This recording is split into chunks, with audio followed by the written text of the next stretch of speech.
Di sebuah desa kecil yang tenang di Jawa Tengah, hidup sepasang suami istri sederhana bernama Rina dan Dimas. Mereka telah menikah selama 6 tahun dan dikaruniai seorang anak laki-laki yang masih balita.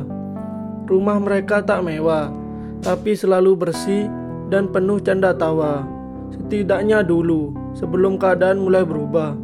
Dimas adalah seorang sopir ekspedisi jarak jauh. Ia kerap berpergian dari kota ke kota, mengantar barang demi barang untuk menghidupi keluarganya. Seringkali ia harus pergi selama seminggu, bahkan 2 minggu penuh. Rina yang tinggal di rumah, mengurus anak seorang diri dan membantu ibunya berjualan gorengan di depan rumah, mulai terbiasa menjalani hari-hari tanpa kehadiran suaminya. Awalnya, Rina ikhlas. Ia tahu suaminya bekerja keras demi mereka. Tapi hari demi hari, rasa sepi mulai mengikis keteguhannya. Malam-malam panjang ia jalani sendirian. Di saat anaknya sudah tidur, hanya suara serangga malam dan kipas angin tua yang menemaninya. Tak ada suara tawa, tak ada pelukan hangat, dan tak ada teman berbicara. Setiap kali Dimas menelpon, Rina mencoba terdengar kuat. Ia bilang semuanya baik-baik saja. Padahal hatinya mulai rapuh.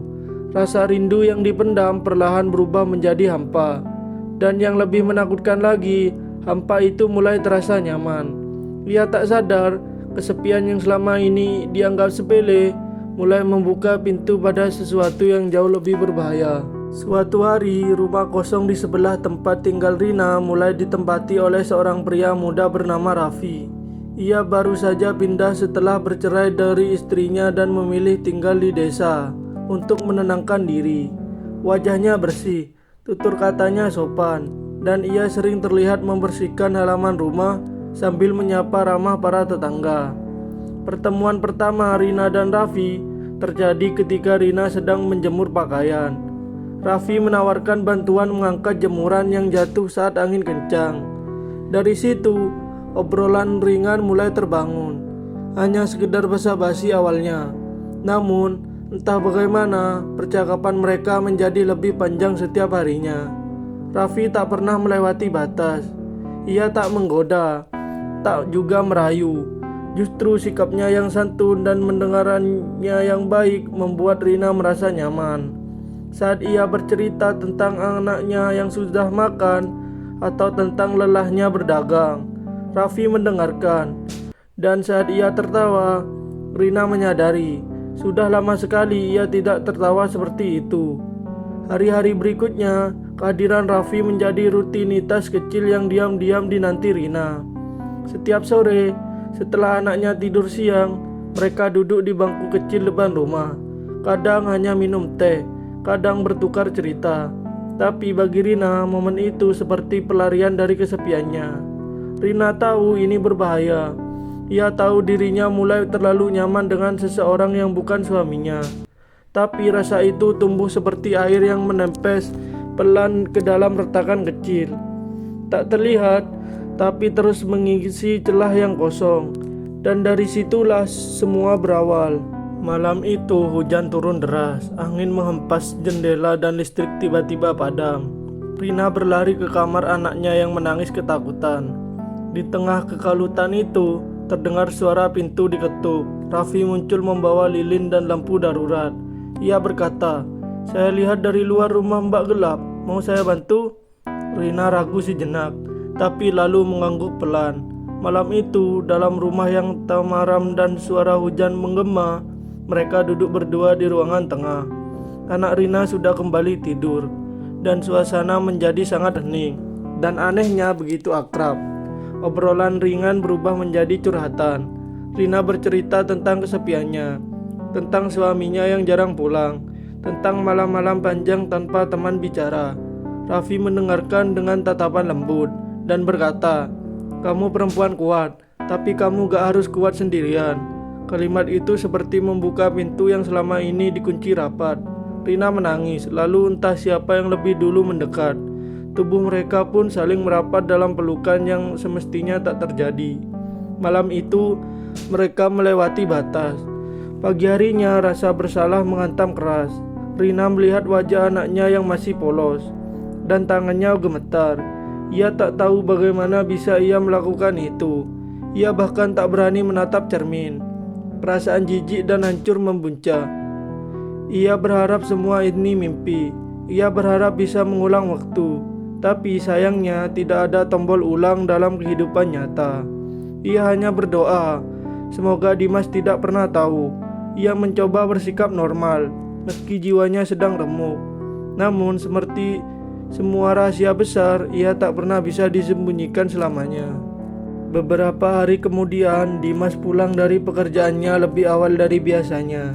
Ia datang membawa oleh-oleh untuk anaknya dan memeluk Rina hangat. "Kamu kelihatan kurusan," katanya lembut. Rina tersenyum samar, menahan air mata. Sejak malam itu, jiwanya seperti terbelah dua, antara cinta dan rasa bersalah. Dimas tak curiga sedikit pun.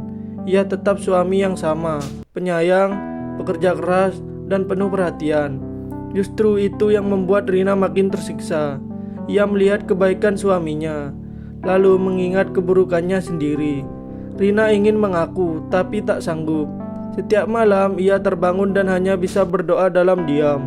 Namun sesuatu yang tak pernah ia bayangkan terjadi.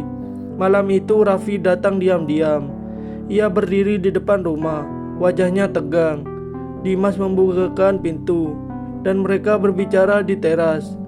Rina mengintip dari balik tirai. Jantungnya seakan berhenti berdetak. Raffi berkata lirih, "Maafkan saya mas, saya sudah melakukan kesalahan besar. Saya sudah menyakiti keluarga mas." Dimas menatapnya lama. Wajahnya datar, matanya dalam. Lalu ia hanya berkata, "Kenapa?" Raffi menunduk. "Saya gak berniat. Tapi Rina, dia hanya kesepian. Dan saya pun sama." Tak ada teriakan, tak ada pukulan. Dimas hanya menghela nafas panjang. Ia lalu masuk ke rumah, mendapati Rina sudah terduduk lemas, menangis histeris. Tapi Dimas tidak memaki. Ia tidak meninggalkannya. Ia duduk di samping Rina, lalu berkata pelan namun tegas, "Kalau kamu merasa kesepian, kenapa kamu gak bilang sama aku?" Rina tak menjawab. Ia hanya menangis, tak kuasa menatap suaminya. Dan dari sinilah kisah mereka benar-benar berubah arah. Bukan karena cinta mereka tak retak, tapi karena mereka memilih untuk tetap memperbaikinya. Setelah malam itu, suasana rumah mereka tidak lagi sama. Sunyi, tapi bukan sunyi seperti dulu. Ini sunyi yang menekan dada. Rina merasa seperti bayangan hitam di rumah sendiri. Ia bahkan tak sanggup memegang tangan suaminya. Meski Dimas tak pernah marah, tak pernah berteriak, justru sikap tenang Dimas membuat hatinya semakin remuk.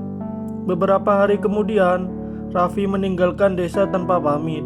Ia hanya menitipkan pesan singkat lewat tetangga bahwa ia akan mencari ketenangan di tempat lain, jauh dari semua yang telah ia rusak.